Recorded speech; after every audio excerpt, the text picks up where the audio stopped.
Dragi moji pratitelji, dobro mi došli u kanal Kornelija priče.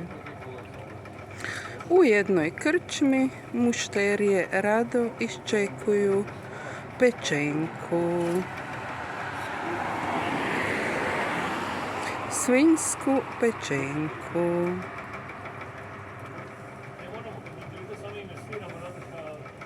Koja se vrti na motoru.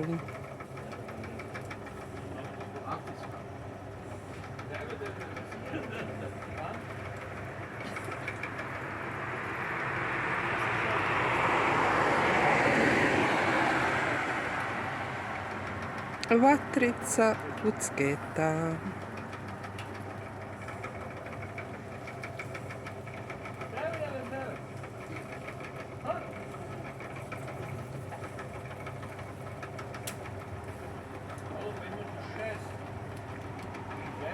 Ovo prase više neće trčati,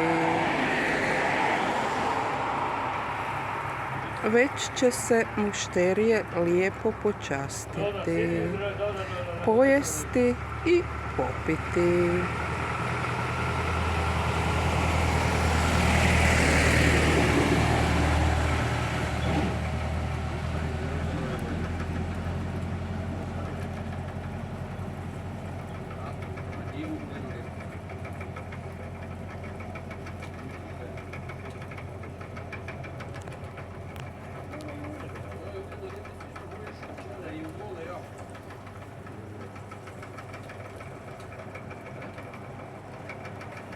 Do sljedećeg susreta.